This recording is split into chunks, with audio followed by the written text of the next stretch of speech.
Is that Rochelle? There is a Rochelle online, Hey, and it's there's Chantal. Hello, how are you? Hi, I'm fine, darling. I've got Rochelle joining.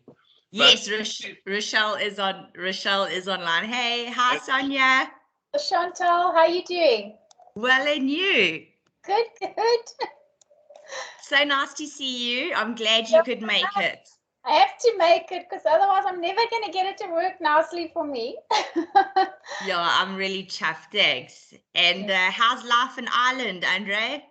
100%, darling. I'm really, it's a bit earlier for me here. It's 6 o'clock in the, what's the time now? 6:53. So I'm normally snuggled up with my dogs at this time of the morning. Okay, well then I'll definitely make it worth your while. Well, I'm going to have to, no pressure.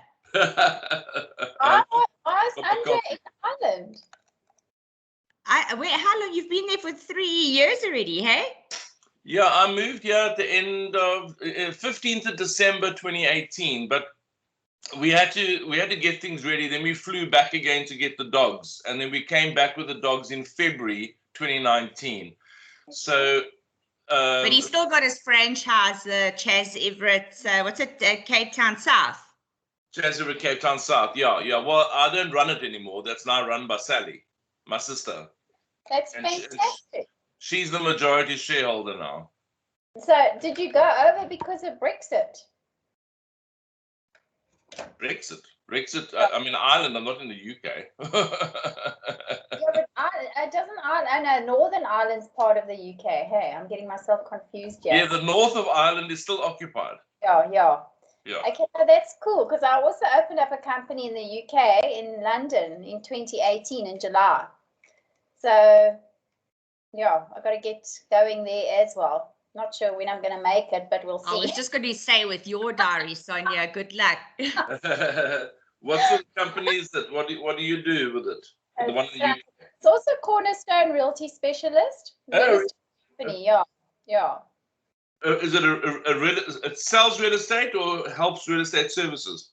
No, it's at the moment it's dormant, but it's for real estate. So it'll either be for selling real estate or doing developments or doing service, like you said, whatever. I don't know. I haven't done anything with it yet much. I've just registered it because I've got an Italian passport. So I just had to make sure that I don't miss out on the whole Brexit thing. So that's how I got the company opened and sorted. So now I have my permanent stay there. So at any time, I can then get there and just work. So, okay. Yeah, nice to have options. Absolutely, especially with everything that's going on.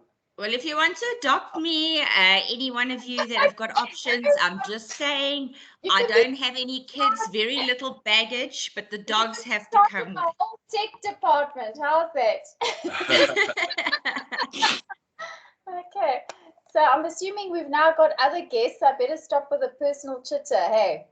Okay, so no, it's just us for now, but I thought I'd join early because there'll be a few other people that join on, and then we'll kick off at 8 sharp. Okay, fantastic. Rochelle, are you in Cape Town? Your microphone's not on, Rochelle. At least I can lip read. I've learned some skills using Teams and Zoom. Yeah, I'm not so familiar with Team. We use Google Meets a lot. Yes. I mean, they're all the same. Yeah, we went the team route, Andre, because, from a business perspective, we were using so many different software applications, and we have for years. But before, I didn't realize it, but looking back like 4 years later, the costs that we were paying for Zoom and Smartsheet and this and that, it was like big. Yeah. And then we moved over to just, running everything, SharePoint, everything on the Microsoft platform. And I mean, the costs are just, you can't even compare. So, yeah, it was a good move for us. And I'm used to it, I thought I'd never moved from Zoom, but it was the same like moving from a BlackBerry to an Apple. Now I can never go back. Yeah. Morning, Andre. How are you? Hi, guys. Good, and yourself? Good. Hi, good. Hello. Rochelle, is your mic on, love? I think so. There you go. Now it is. There we go. I'll let when we get going, then I'll let you. I'll just ask you guys to mute, but let's just give the others a chance to join. Hey, Jessie. Sorry, this is not one of those stiff webinars. We just my webinars are very relaxed and chilled. So while I've got you on the casual mode, trying to change my background screen. Now to do it on Zoom, where you could just put your logo at the back, and then you don't. Have you got a paid version of Teams, Sonia? No, I don't think so. That's why. Yeah, they don't. I don't think you can change your background if you don't have a paid version. Okay, so version where you have to pay extra, or does it fall under your Microsoft? I must be honest, I don't know that. All I know is I pay. But I mean, look, I can go from being in my garden to the beach. Pretty rad, hey? I think if you don't have a paid account, you can do something. You can blur your background. Yeah, so if you click on those three little dots, it allows you to just blur your background on show background effect. Yeah, I've got that. So is mine, can you see anything in my background, or is it blur? No, it's as it was. Okay, so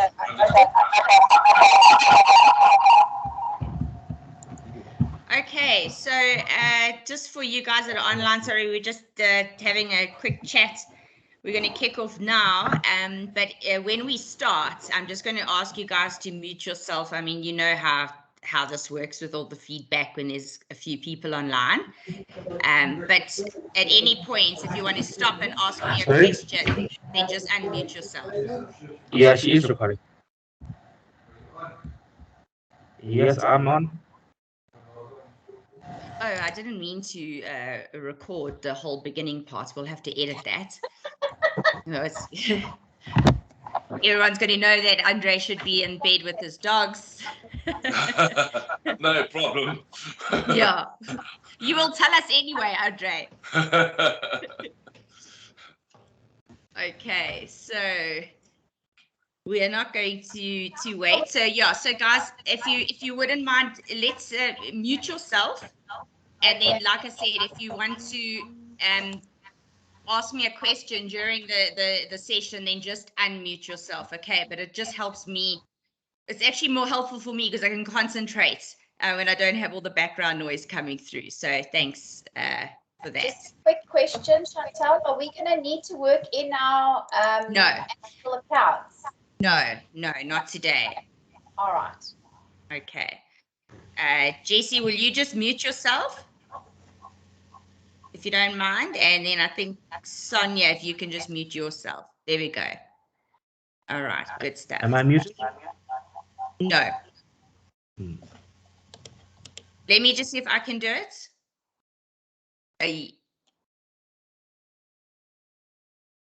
Okay.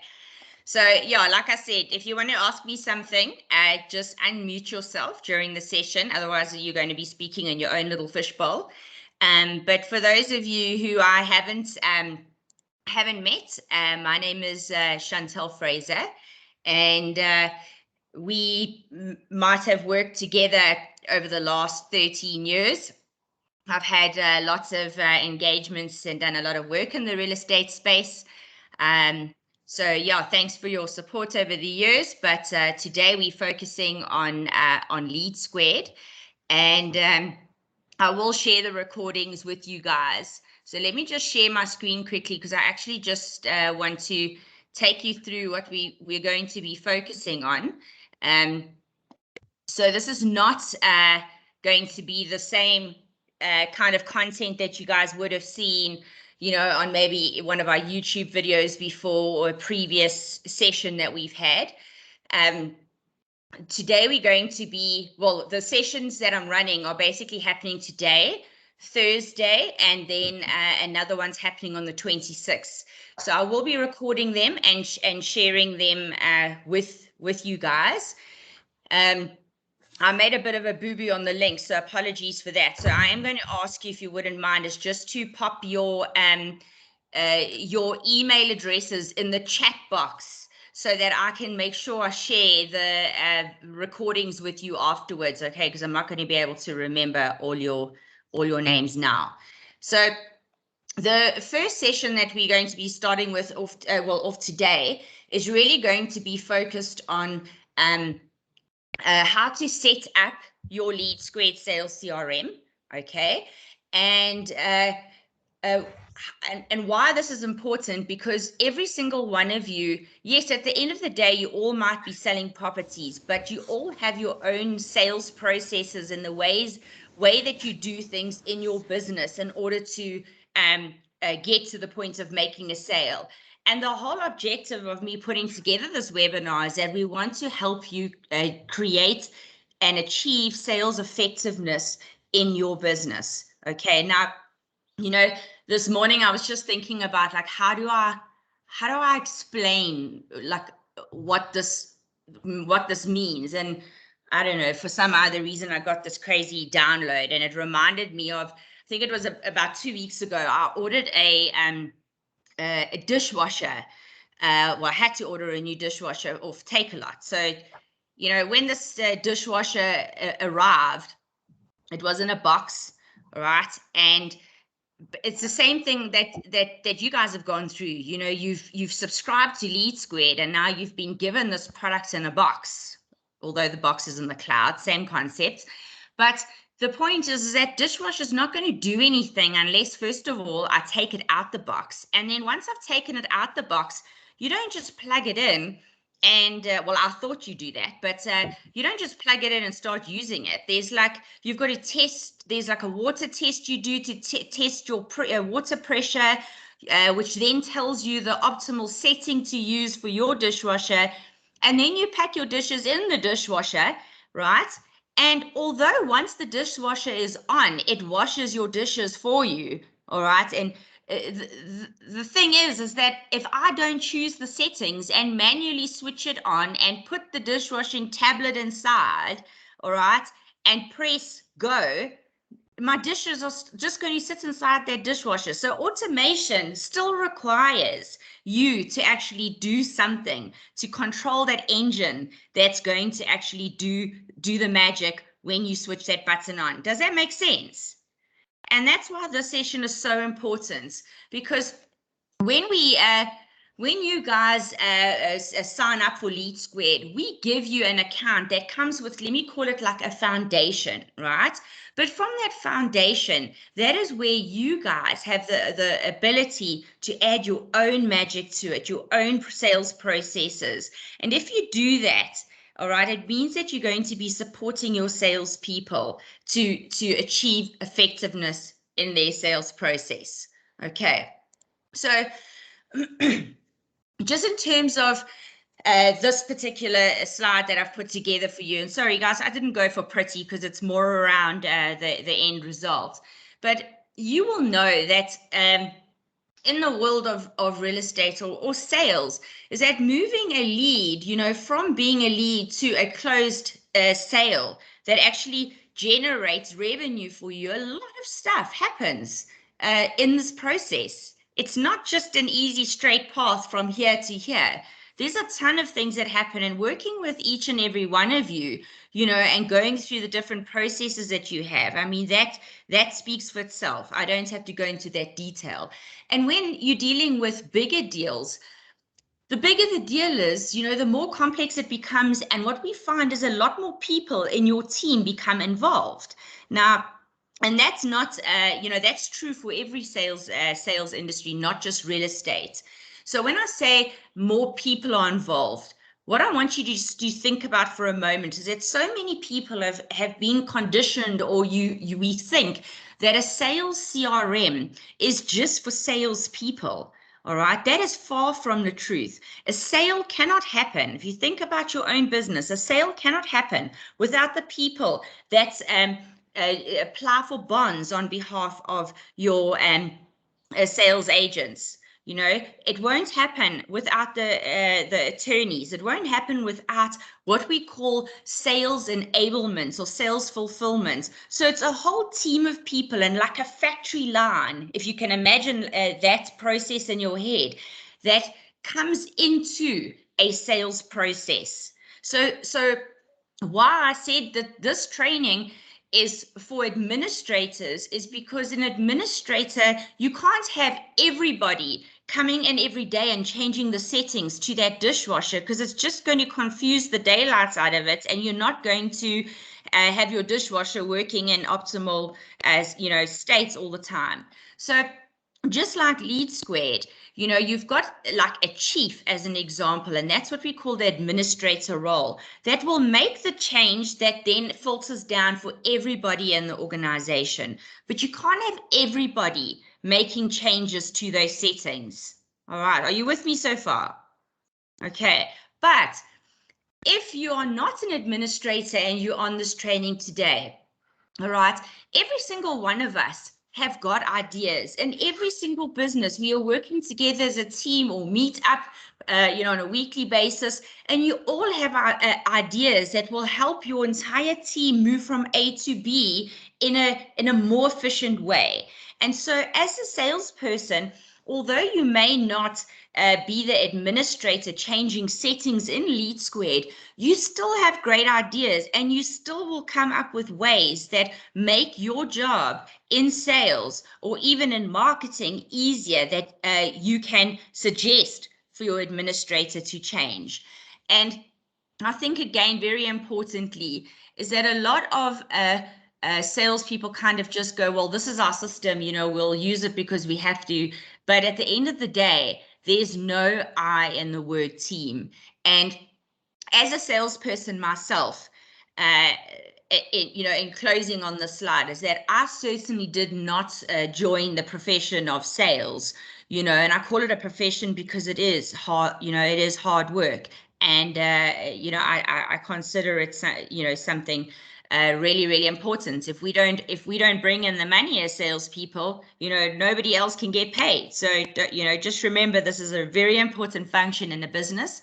And we didn't sign up to this profession to sit and log activities and do unnecessary data capture in a CRM all day.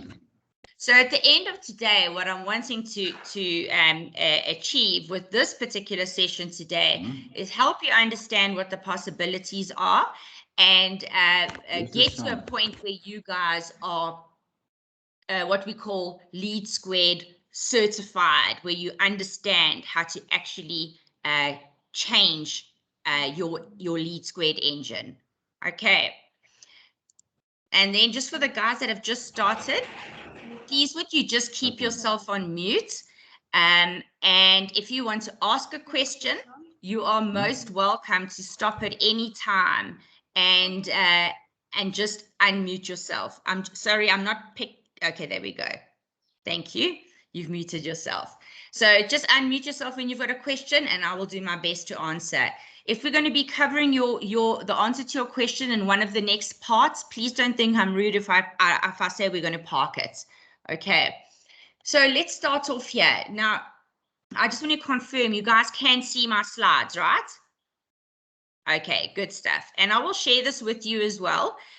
Once we move through the webinar series. The first thing is that inside LeadSquared, there's a term that we always speak about, and we call it leads. Now, don't worry about being able to read the detail on the slide. That's not important. But this screen for those of you who are LeadSquared users already, this screen will look very familiar. It's your one-page screen where you actually see everything about a particular lead. Now, a lead is is by definition somebody who has shown interest in your product or service, okay? And we usually refer to a lead as somebody being or entering the top of your funnel. So I just want you to understand that terminology. Now, some of you might call them contacts, prospects, but when we're talking about a lead, that's what we're talking about. We're all on the same page, okay? So when we look at LeadSquared itself, right, we've got something called manage leads. Now, what I want to do is I'm actually going to move. I don't want to do a death by PowerPoint session. I want to make it as practical as possible. So what I'm going to do is I'm just going to move this out the way. And what I want to do is I just want to go into LeadSquared quickly and take you through what's important here. All right, so I'm going to log in. You should all be seeing my LeadSquared login screen at the moment. And I'm using this particular account because it's going to look very familiar to what you guys have got set up in your accounts. All right, so as I said, we're focusing on leads. So I'm going to just try and make it a little bit bigger. Can you see over here? I'm working on the navigation bar leads. Can I make it a bit bigger for you? Is that better, guys? Okay, so here we've got leads over here, and I'm heading off to manage leads over here. Okay, so what I just want to do is I want to show you what that screen looks like when we're inside LeadSquared itself. So if I click on any one of these leads, okay, you will see a very similar looking screen. There's the navy blue V card.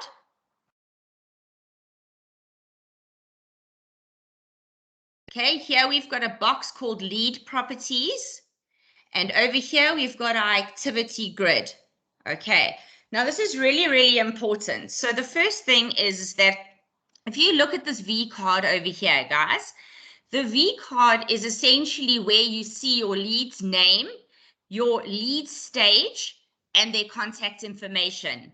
Now, when you are updating your CRM, and you are wanting to make sure that you've got the correct information, for a lead, make sure that that information always exists over here in the V card, because this is the email address and the telephone number that LeadSquared would use to send out an email or an SMS. Now, if you want to edit anything on this V card, you'll see over here that there is a little edit pencil. So if you want to edit anything, then that is what you use over here. Okay, so let me just show you that quickly. You click on this little pencil, and little things that I want to bring to your attention is that if you see that in your CRM that somebody's captured a name like that with a lowercase c, change it to proper case. And why? Because when you send out emails, you want your email communication to be Dear Chantel in proper case and not in small letters. So these are just, things that are going to drive the perception of people, that receive your emails. If you want to go and add in information about their position or the company that they work for, etc., you can do that as well. Okay, so. And if you're wanting to add in additional telephone details, just as an example, let's just go and copy and paste this over here.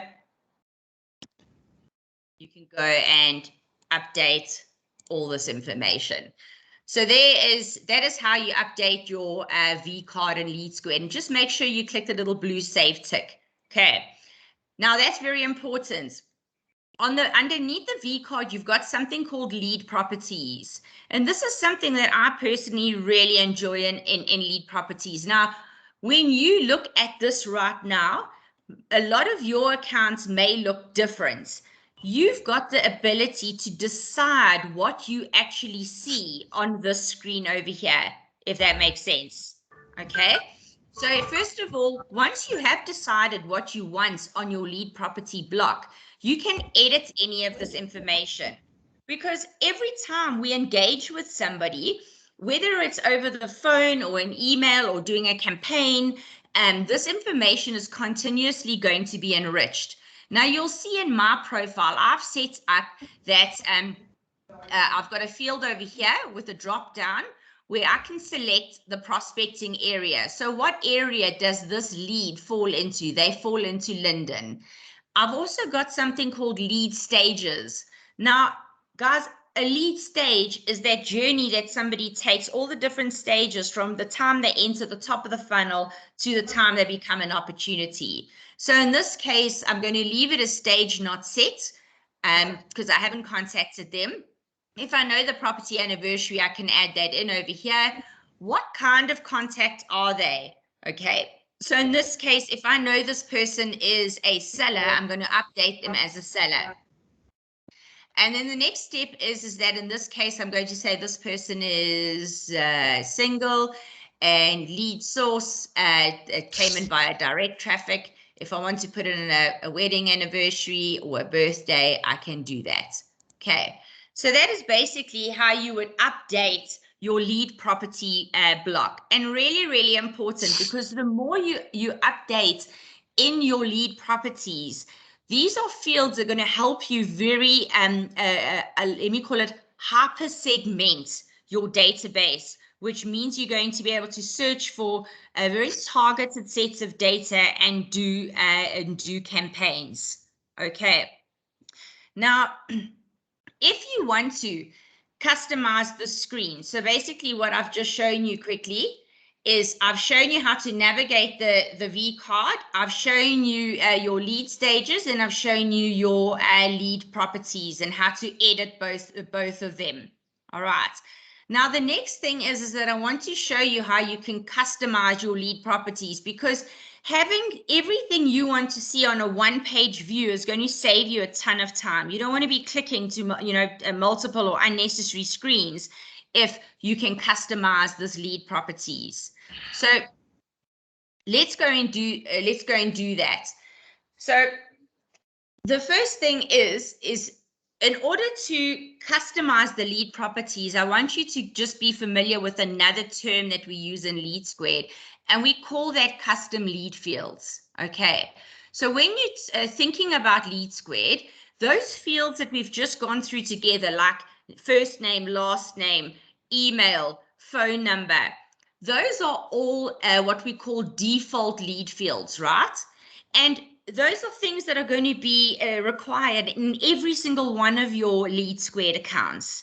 So we call those default lead fields. The system comes with a number of those fields, but you can also create custom lead fields in your own account, and every single one of you is going to need different fields based on your process. Okay, so an example of a custom lead field would be a hobbies field. If you want to capture, you know, what hobbies people have, or you want to create a field where you can record, you know, the selling area. So what selling area does a lead fall into? Because that means that a particular agent that sells in that area would take ownership of that lead. Does that make sense so far?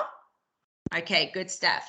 Now, you are going to start becoming aware of custom lead fields that you need the more you use LeadSquared. And I'll give you an example. So when you want to add a new lead, okay, do a quick lead add or import leads, okay, or even wanting to customize email campaigns, that is when you're going to realize what fields you need. And it's not going to be a once-off thing. It's going to happen over and over again. And so I want you to get into a position where you know, okay, it's going to take you 20 seconds to create a new lead field, and you can do it without, you know, waiting 24 hours for us to give you, you know, assistance. So let me show you quickly how we actually go about doing that. Adding a custom lead field. Now we're going to go create two fields, okay? We're going to go and create one called hobbies. So let's go and do that first. So here's my LeadSquared screen. Now I want to create a hobbies field that I can view over here on lead properties. Okay, but earlier in my slide, I said to you guys that you're going to encounter this when you're adding a new lead and when you're doing a quick lead ad, all right, whether it's on your web version or your mobile app, okay, or when you're going to want it to import leads. So what do I mean? What did I mean by that? If you go to leads and manage leads, you'll see over here you've got these buttons. A quick lead, quick add lead, a new lead, and you've got import leads. Right. So if I click on quick add lead, let's just say, for example, today, I wanted to go and add in a new lead for somebody. So a quick add lead just gives me a few fields that I can go and create to just get a lead into LeadSquared quickly, if that makes sense. Versus if I say new lead, I want you to see the difference. This now will present to me every field I've got in my profile. Do you see how long this form is? So when you're out and about, okay, you're not going to go and want to create a new lead, adding in every single piece of information like their birthday, etc. You're not going to know that up front. So a quick add lead would be like, if I've just met Jesse and I just want to get him into my system as an example, I'm just going to do quick add lead. And the same applies when I'm doing it on my mobile device, which I'm going to show you just now as well. So in this case, let's just say that I'm adding Jesse in as a quick add lead.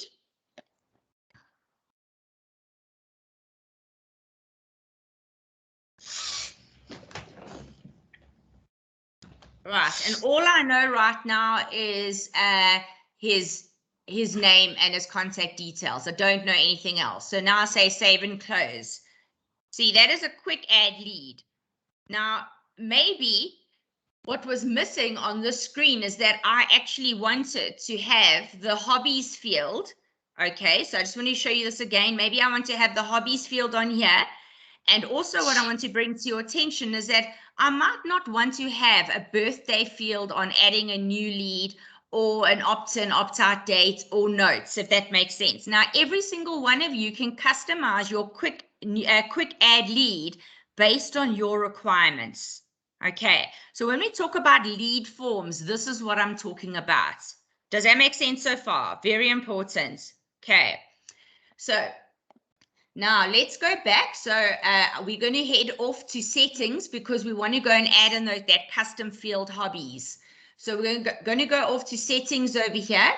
And you guys as administrators would work extensively in your settings.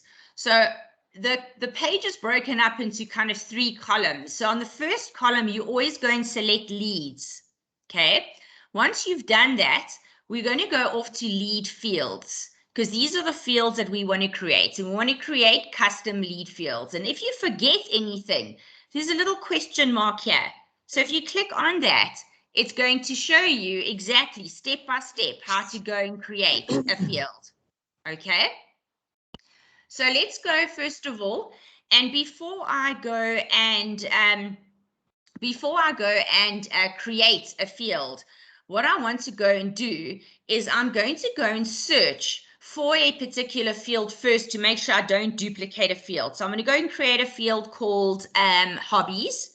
So here I'm going to go and type in hobbies. Do you see it says it doesn't exist? Right, so that's a good thing because I don't want to create any duplicate fields, and LeadSquared won't let me create a duplicate, but I don't want to waste my time and go through the whole process. So I'm going to say create. Now it's going to bring up a screen that says to me, what do you want to call this new field that you want to create? So in this case, I want to create a field called hobbies. Now over here, what you want to do is you want to just create that word again, because it says mail merge default value. When you guys want to do an email and you want to bring in that merge field for hobbies or whatever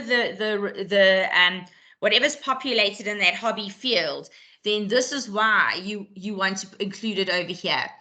Now you can decide the data input type. So when we say data input type, you guys have seen this before, you know, where you're filling in a form and it gives you a drop-down option or check boxes, or you can check multiple fields, or it's a number field where you put in decimals. So you already know this. You've all used different field types already, but now you can build your own. So over here, I'm going to go for a drop-down option because I want to create a drop-down of hobbies that I can just quickly select by. Now, why do I go with a drop-down option? Is because if I give my staff the option to just add in text, the way that we all going to type in horse riding is going to be completely different. Some are going to put spaces, some are going to put caps, some are going to put it as a one word. So make sure that you always go with the option that's going to avoid unstructured, messy data. So when I select drop down, it's going to customize the options for me over here. And the first option I always leave as blank because this is going to be my default option, if that makes sense. Okay, so when I'm looking at the field, you'll see now what happens. So now I'm going to create another row, and I'm going to call this one netball. Let's just call this one golf, and what's another one? Okay, so you can add on as many as you like, and if you want to change the order, do you see you can just move it up and similarly move it down. If you've made a mistake and you don't want sewing on it, just remove it. And I'm going to set this one as my default. All right, now what I'm going to do is I'm just going to press save and add new because I want to go and create the second field that we were talking about called selling areas. Okay, now in real estate, I'm doing this setup for you guys because all of you have agents that work in different areas, okay? And if you want to start distributing leads to your agents on an automated basis, so the moment a lead comes in and a LeadSquared identifies that it's for a specific area, the lead will automatically be distributed. And over the last couple of months, that is the first thing that any principal asks when they call and speak to me is that they want to distribute their leads automatically in real time to their agents because they're taking too long to respond to inquiries. So let's go and create this field. So I'm still in leads and I'm on lead fields. And now I've just said I want to create another one. So we're going to say selling area. Right, and again, I'm just going to put in your selling area. If I do a drop down, and even if you're working on your own, the same thing applies. You want to know where your people are working. So what are the options we had here? We had Lombardy East, Rand Park Ridge, and Linden. So I'm going to put in Lombardy East. I'm going to put in Rand Park Ridge. And I'm going to put in Linden, and I'm going to leave this as my default, and I'm going to press save. So we are done. Okay, so we've created these two fields together. So this is what we've now completed. Now what I want to do is I want to show you how you actually go and customize your lead properties so that hobbies and selling area will be visible here for you. Okay, so if you have a look at leads, I'm still in settings. We've dealt with lead fields. What I want to do now is I want to head down here to lead forms. Remember I told you lead forms, and we did the quick lead add. We did the add new lead. We spoke about importing leads. And then you've also got the mobile app that has its own form for you to quickly add leads on as well. Now, at the top of the screen, again, if you forget anything, always look at the help documentation. It's really set out in a nice, easy to understand manner. But if you have a look at the screen in front of us, there's a drop down here that says create a lead form. Okay. It's got create lead form on mobile. So this is where you can go and customize your lead capturing form on your mobile application, so your LeadSquared mobile app. What you want to have on your quick add form and your V card, which is that navy block and the lead properties underneath it. So let's go to the quick add form first, because this will look familiar to you. Remember, I just captured Jessie as a lead, and you saw there was the first name, the last name, phone number, email. There was a birthday field with those opt-in fields. You recall that? And I said to you that I wanted to change this form because I don't want to have birthday on that form. So if I want to remove that field from my quick add form, I literally put my mouse on here and drag it away into the hidden fields block. Do you see that? I also want to take these opt-in fields off, just drag it with my mouse, and there it is, it's gone. I'm going to take all of these fields that I don't want away. So now I'm left with first name, last name, phone, email, lead type, and notes. Press save, and that's now done for everybody in my organization. Make sense? If you want to put the hobbies field onto your quick add form, you would just come over here and type in the word hobbies. And there it is. We've just created that field together, and drag it back here and put it wherever you want it, so that you can set up the look and feel of your form based on your preference. Okay, and likewise, if I press save, I'll go and show you what that looks like. All right, now the next thing I want to do is, if you remember, we added in hobbies and selling area, but you see there's this V card, lead V card. So if you can just imagine that was that navy block at the top of the screen, and I went and updated. We had prospecting area, lead stage, property anniversary, etc. But I want to put in hobbies over here as well, so that my agents don't have to navigate anywhere. And I also want to go and put in the selling area. Does that make sense? And I may want to take off, let's just say, wedding anniversary as an example, and press save. So what I've done now is I've taken the baseline that you've been given, and I've come and I've customized what I want to see in my profile. So let's go back to leads and show you what we've now done together. Is the way I'm explaining these things, so like simple and straightforward enough? Okay, good stuff. So first of all, let's go and click on the lead, Jessie, that we created together. What you will see now is that, can you see there's two additional fields, selling area and hobbies? So if I want to go and edit any of these things, you will see that the options we created are there. So there's Rand Park Ridge, and let's go say that Jessie does music. All right, so I press save, and now I've customized my lead properties. All right, and if we go back, what you will see on the quick add form as well is that has now been changed as well to suit my preference. Do you see there's hobbies over there? So if you want to add, and those opt-in fields are all gone. Okay, so that is basically how you first of all set up what we call or navigate your V card, edit your V card and lead properties. Very important for all of you, irrespective of your role, and how you create new fields. Okay, and we went and created these two lead fields together, and I've shown you how you can update your fields on those two blocks. All right. Now the next step is, and this is really important, is if you can imagine it like this. You've got a lead that comes into the top of your funnel, right?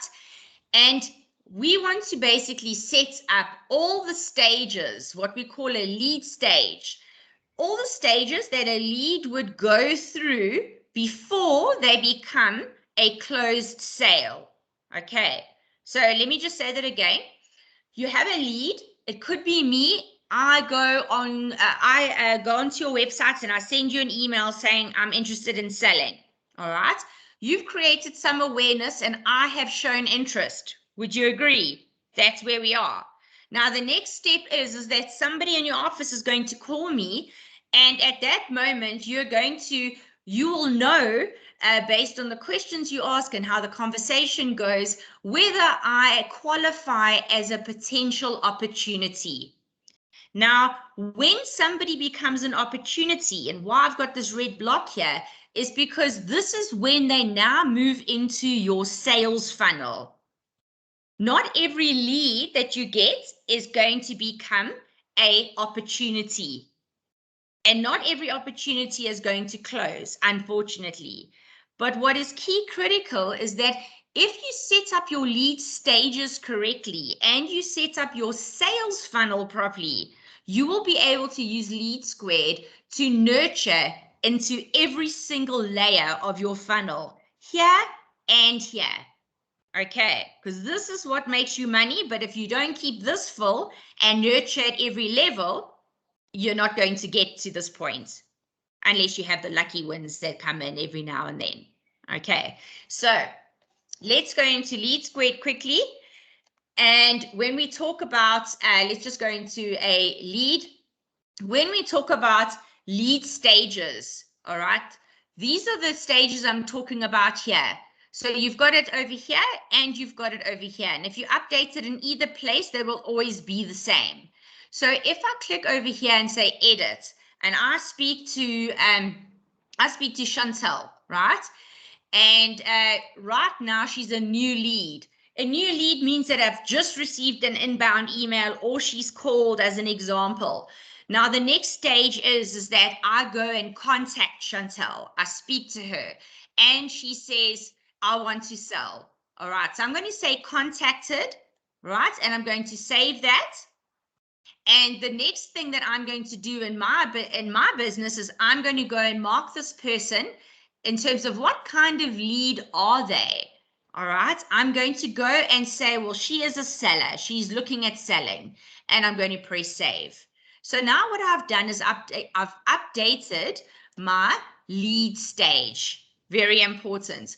When somebody becomes an opportunity, we're going to move them into sales activity, because that's where we start tracking the potential money and the forecasting. You guys understand, what is registered after the fact, but in real time, any minutes of the day, you want to be able to pull your forecast and see what are your numbers looking like, what is going to close, what deals need attention, where does management need to get involved to help move a deal to the next stage, so that you can identify any red flags in that sales funnel. Does that make sense?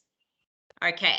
Now, every single one of you are going to have different lead stages. So I want to just say to you, in LeadSquared, we've got something called active stages and inactive stages. And I think this would make sense to you, is that an active stage would be where you've contacted a lead.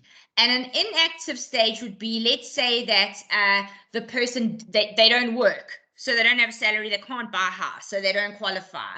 Or the number they gave you doesn't work, so they're unreachable. So if you go into LeadSquared once again, and we head off to settings, okay? Once again, we're going to go to leads, and you will see underneath lead fields, there is something called lead stages. And if you go to lead stages, all of you will already have lead stages that are set up for you. So you see there's active stages and there's inactive stages. So let's say that when a lead comes in to your CRM for the first time, you want that first stage to be, it's a new lead, all right? And you may then say, well, I don't want this stage not set. So you just go and delete it, okay? In this case, it's a default default lead stage, but I can edit the naming convention. Let me just say a stage not set, just so that you can see. And then I save this. If you want to change the order around so that it works in the flow of your funnel. Do you see? You just move things up and down. Does that make sense? Okay. And the last stage is going to be a customer. So whenever a sale is concluded, LeadSquared will automatically update that the person is a customer, because you're also going to want to be able to nurture and look after those customers, because you know about the repeat business and possible referrals that can come from existing customers. So think about your lead flow, and then you set up your lead stages based on your business, and you can call them whatever you want. Okay, so in this case, if I want to say, let's just say mandate meeting scheduled, and save it. That's it. That's how I update this. Right. Now, if I want to go and add on those other inactive stages that I had on my slide, and I say add over here, I can say unreachable, and I'm going to save that one. And I think the other one I put in was does not, and I press save. And likewise, if I want to move any of these things around, I can do that. And if you want, for example, if somebody does not qualify or they decline my proposal, if you want to enable comments so that your users can make comments, so you want to know why they declined it, as an example, then enable this comments on the stage change block, and you've got settings over here. So here you can go and make your a text area or drop down. So if you want people to give you the specific reasons why somebody declined your proposal, then you just go and select or put in your options over here. Does that make sense? Okay, so I mean, let me do that quickly. I always put my first option as default.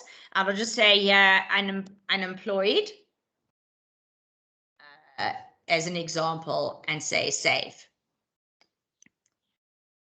Okay, now we've updated our lead stages. So let's go and show you what we've done. So in a couple of seconds, we've updated our funnel. And let's just go into a lead quickly again. So I'm really just trying to make this practical so that you guys can see where everything's relevant. So here you'll see I've got stage not set at the moment. You see there is my mandate meeting schedule that we just created together. And there is my does not qualify that we created and proposal declined. Okay, so proposal declined, and there's the drop down we created. So they declined it because they're unemployed. Save. So can you see now I'm taking away all the guesswork for my salespeople, because they just have to do what's in front of them in terms of the options I'm providing them. So as a business owner or a principal or sales manager, you know what your sales process is. So it's about documenting that process and understanding how can you get rid of all the unnecessary guesswork and making sure everybody is aligned and uses the same sales process. Any questions on this? Okay, good stuff. Right, now, don't worry about sales, this section here. I'm going to focus on this in a later slide. Now, the next thing I want to focus on is what we call custom lead sources.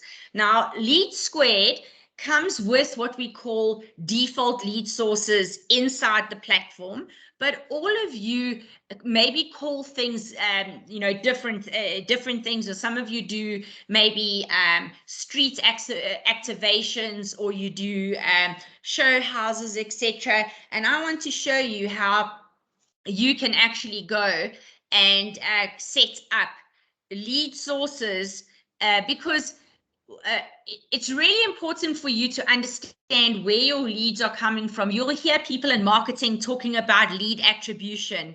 It's all about, you know, where are my leads coming from, number one. And it's not just about the volume of leads, okay, but it's about the quality of leads. So which channels are giving me the best quality leads, and how LeadSquared gives you that ability to track how where your leads are coming from, all right, and right through to how they are converting, if you are using the full sales functionality of LeadSquared. Because when you know that, you can do more of what's working.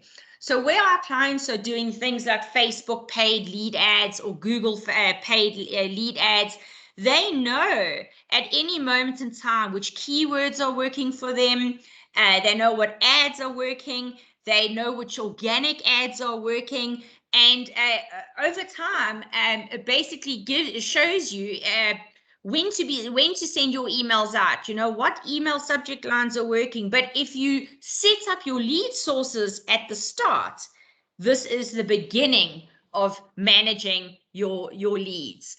Now, some of you will have like add-ons already set up in your account, like your portal leads. So if you are getting leads coming in from Private Property or Property 24, and you want those leads to automatically be captured in LeadSquared, we can do that for you. You must just reach out to your account manager or myself. If you want things like to sync your emails to LeadSquared, so let me give you an example. I don't know how many emails you get every day, but let's say, for example, Andre, you getting 200 emails coming in a day, okay? And I mean, I don't know about you, but the days of me sitting and trying to copy and look through every email that's come in and go and now convert that or capture it into my CRM, that's no longer necessary. LeadSquared will sync your email automatically. So basically what happens is that if you've got that connector set up in your account, whatever email you receive, a lead will automatically be created in LeadSquared. And every time you or the lead email each other, that additional email will just be posted against that original lead. Does that make sense? The whole purpose here is to automate your lead capture and stop letting people be responsible for that, because when people are responsible for it, it's going to be one to skip a few, more like skip 100, and then capture the next two, which is going to mean that things are going to fall through the cracks, and not every lead is going to get the attention it needs. So let's go and create or have a look at our lead sources. I'm going to show you how to go and see what's existing, and we're going to go and create another lead source called Show House. Okay, so same thing. We're going to head off to settings, and we're going to come back down to leads, and you've got something called lead sources. Now, under lead sources, you're going to have a whole lot of options here already, and the ones in gray are the default lead sources, and these are the ones that you can't remove, okay? But you can go and add on in the white shaded blocks anything you want to. So in this case, I'm going to add one in called Show House. Right, and again, I can move the order of these things around, and I'm going to press save. That's as simple as it is. Okay. Now, when a lead comes in, LeadSquared will then identify, what the lead source is and capture it for you. So if we just come back to our lead, and let's say that I captured Jesse's details when he came into a show house, just as an example, you'll see I've got a lead source field over here. And I just want to show you that the show house option that we've just created together is there, and update it. Because a lot of you guys, if you think about your sales process, when you are doing, when you take on a mandate, one of the things that you do is you do remarketing, and you do a number of reach outs to people that come and visit your show houses to follow up with them, right? So it makes sense to track everything you possibly can about your people that visit show houses so that you can do very targeted campaigns. And in part 3, I'm going to show you how to search all these fields that we're creating today to do segmented campaigns. Right, so that is your lead sources. Any questions on that? Okay. Right, so I've shown you guys how to do lead forms on the computer. Now let me see if I remember how to do this. There was a field that allows you, I'm just trying to remember, breakout rooms, more actions. There was something that allowed you to share your, just give me a second, turn on starts. I remember how to do it now. Can do so many fancy things with these computers these days. I just want to show you the mobile device.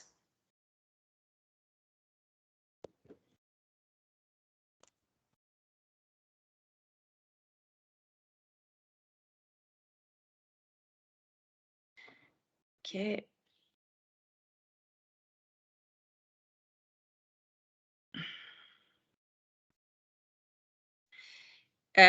While we are looking at this, I just want to remind you guys that the LeadSquared application is on the Google store, and it's on the Apple Store. So if you haven't downloaded it, please go and do that.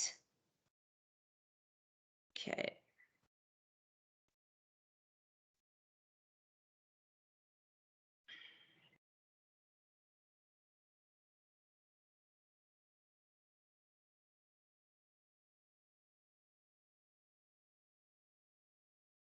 Just see if I can join you guys like this quickly.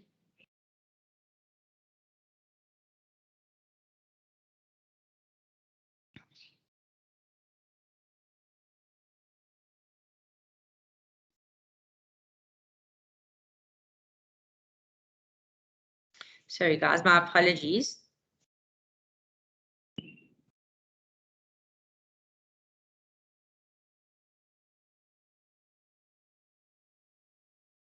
Okay, there we go.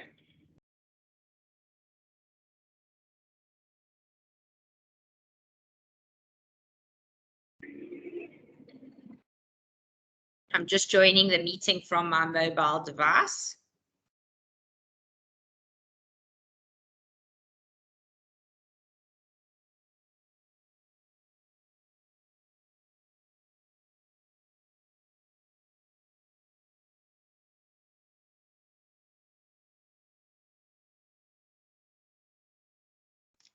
Okay, well, we'll wait for that to connect. It's just, I don't know why it's taking so long. I did test it before and we were all working fine, but while we wait, let's not waste any time.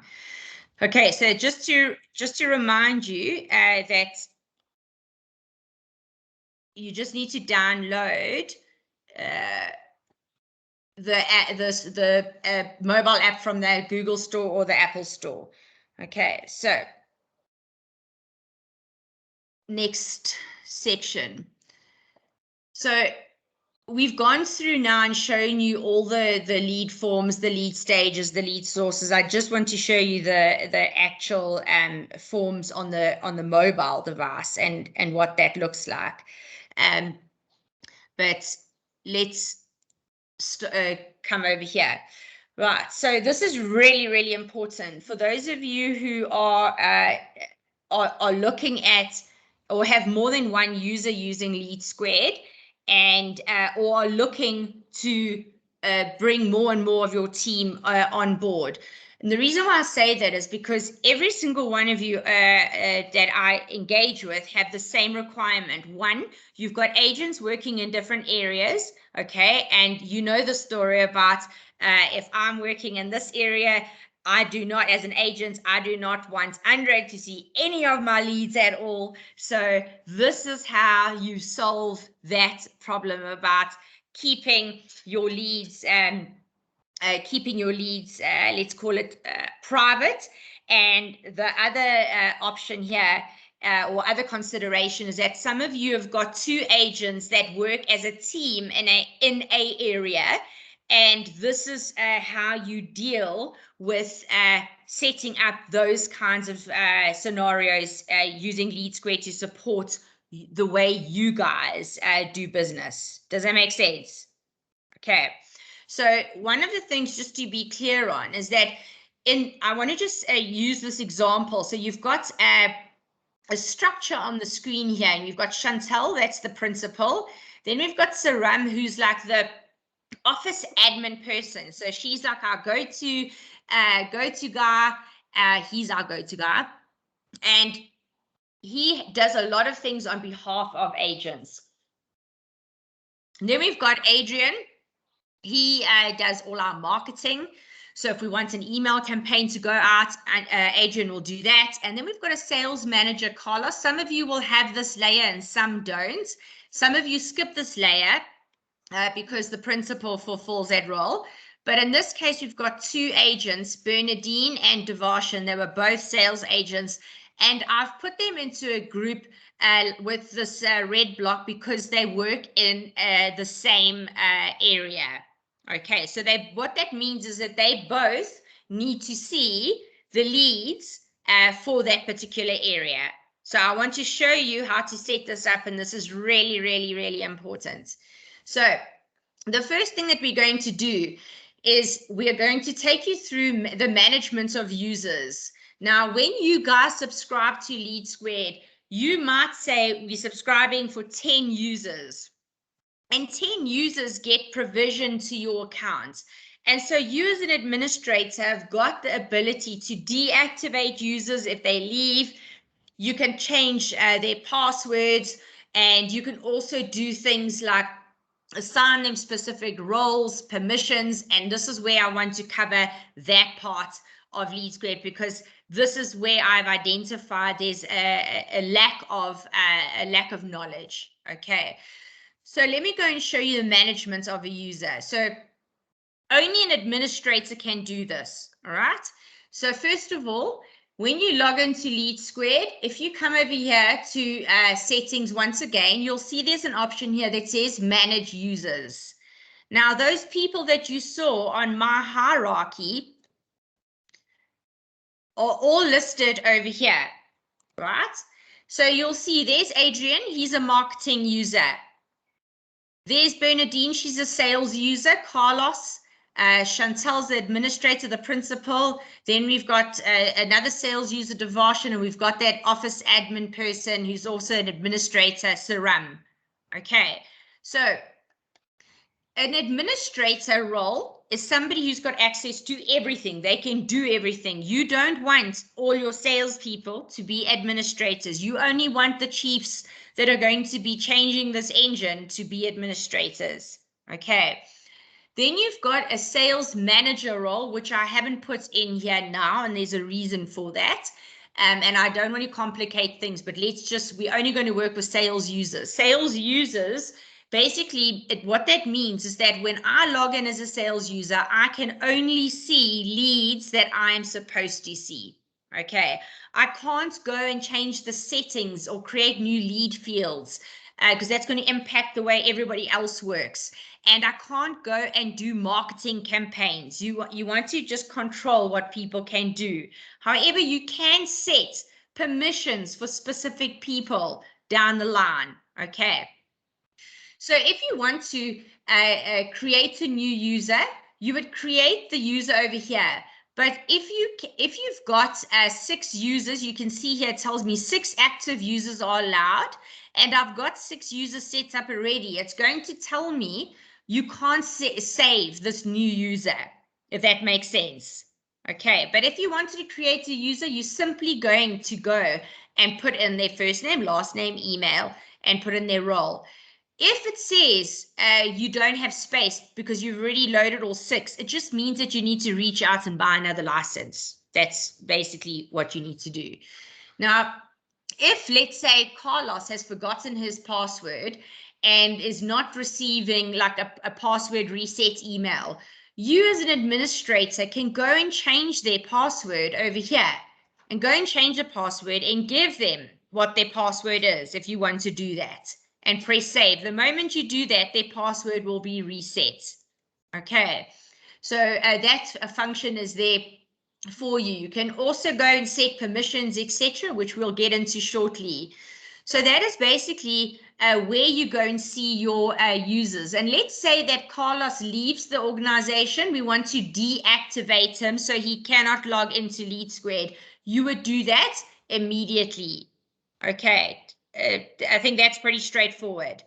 Right, then if you want to configure your home page, you can do this at an agent level. So let's say that we want Saram, all right, to basically see his smart views, which we will get to, instead of a dashboard. You can configure what your home page looks like for each user.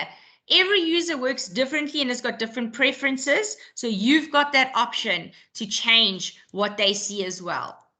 Okay, so the last thing that I want to cover with you is I want to show you quickly that if you've got 2 sales agents, so let's say that, Bernadine and Devarshan, they work in multiple areas, right? But when it comes to Lombardy East, these 2 agents work in the same area, and they both need to see all the leads for Lombardy East, and they need to be able to work on those leads. Okay, so we've got something in LeadSquared called sales groups and teams. Now, a sales group basically is what we're going to go and create here. I don't want you to worry too much about teams right now, but sales groups is what we're going to go and build together, and then we will be done for today. So let's go back to settings, and remember we've got Bernadine and we've got Devarshan.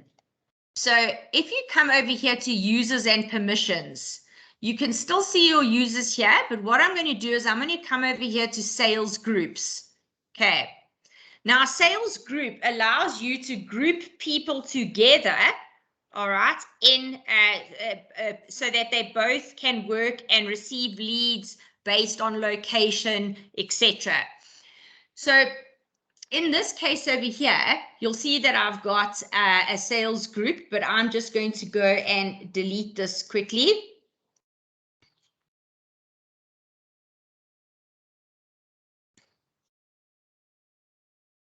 Oh, we need to unallocate. So let's just go and edit it, or I'd create it. So if you click on create, you're going to get a screen that looks like this. So what you're going to do is you're going to type in your area, or whatever you want to call the name of your sales group.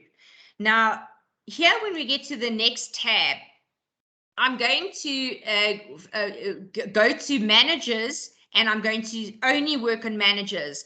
I'm not going to go to sales users at all, because what I'm trying to do here is set permissions so that Bernadine and Devarshan can be part of this team that get to see everything in Lombardy East. So when I say add manager, I'm going to go and say over here, right, I want Bernadine, okay, to be part of this Lombardy group. And look here, I want her to be able to view all the leads of that group, and she must be able to modify all the leads of that group. But I do not want her to have the access to add other people, other users to that group. Does that make sense? And then I'm going to press save.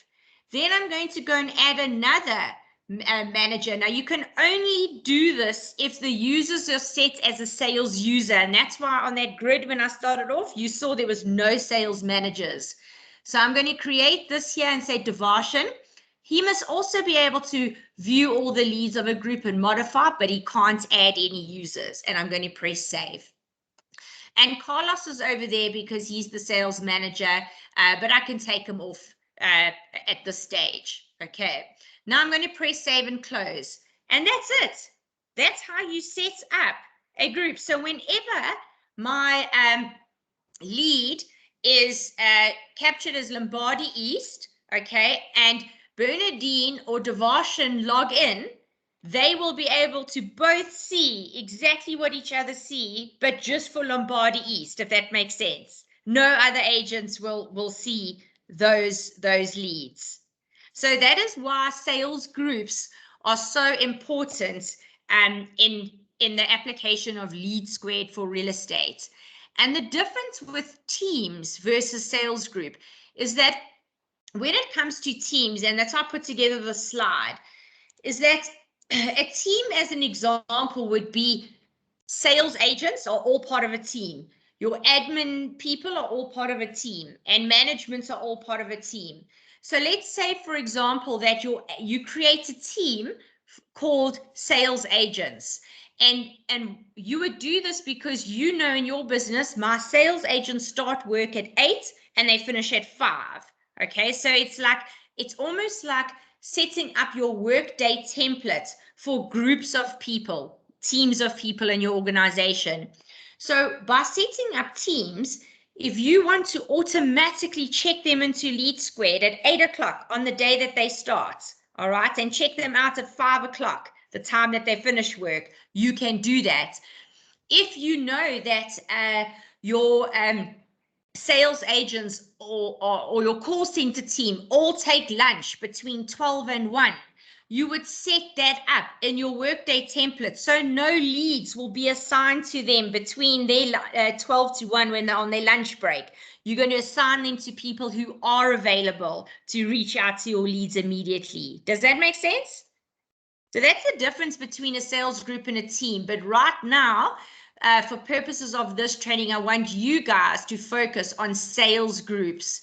So it's just about understanding, these are my areas, these are the agents that look after these areas. And if you need me to help you just do, the setup, I will always do it online with you and show you how to do it. Because once you've done it once, you will do it over and over again. Okay, and there's a couple of guys that are on the call to the webinar today that have done this, and they're doing a really, really great job.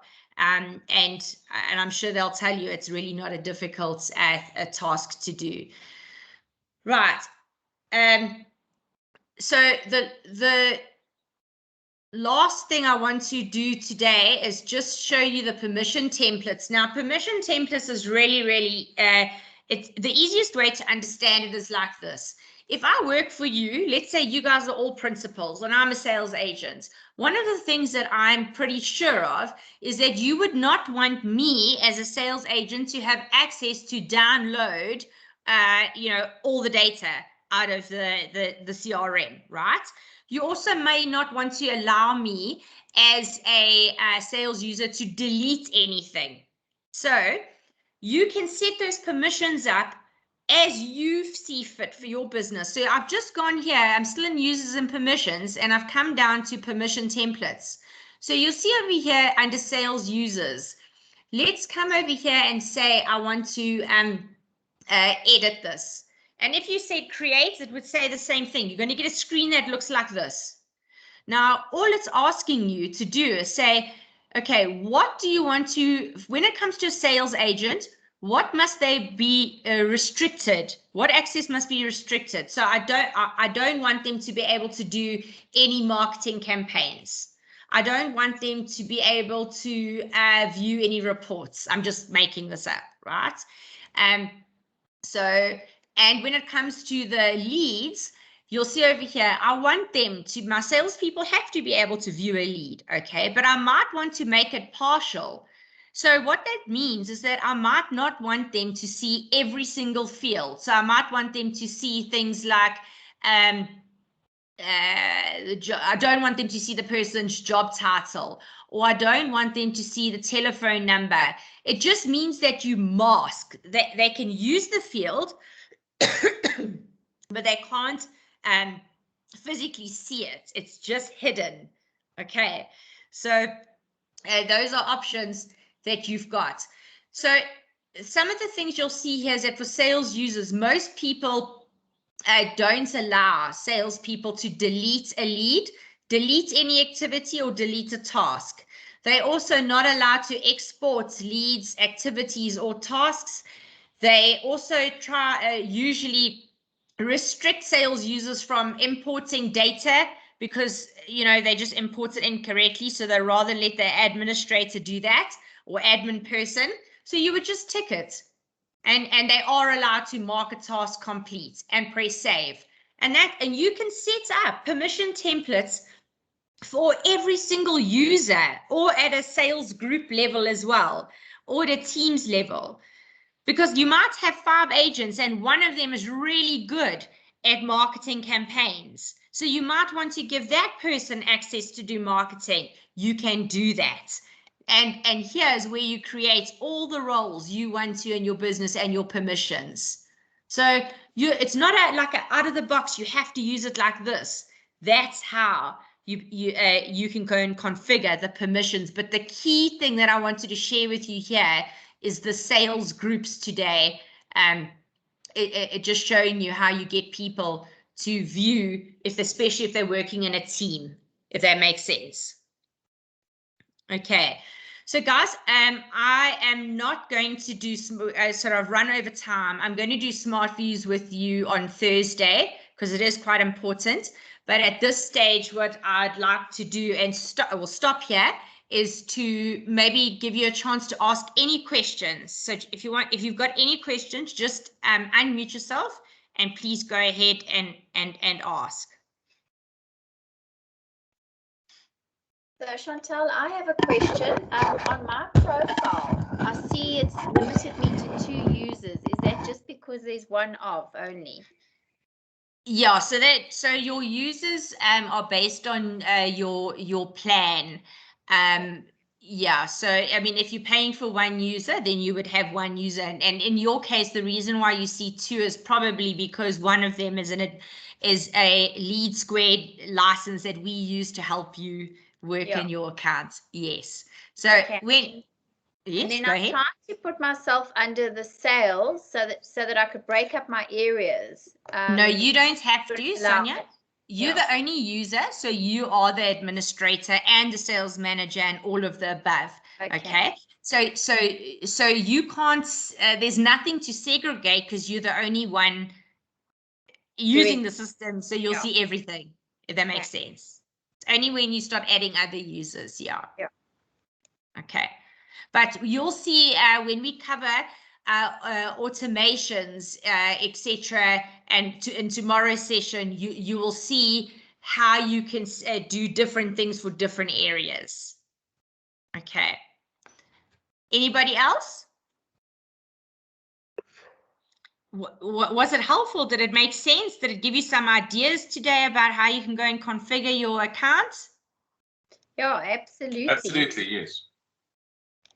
Okay, so tomorrow, guys, what we're going to be covering, because the next thing is that once you've got the fields configured, the next thing is that you want to be able to now build out all your sales tools. So how are you going to manage people? What do you want to see every day? And start doing the smart stuff. All right, so we get the settings right. Sorry, not tomorrow. My bad. Sorry, apologies. Thanks, Andre, for letting me know.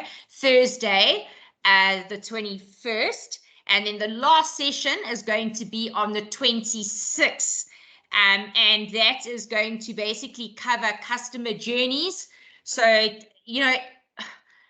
all of you want to do, let me say similar things like birthday journeys, property anniversary journeys, lead nurturing journeys. And I'm going to show you how to do all of that, but this is not just about marketing. I'm going to show you how to build automations to basically cut and shave off hours of manual work that you do over and over again. But like I used that example earlier about the dishwasher, if we don't take it out the box and do the correct settings, we're not going to be able to get to stage 2.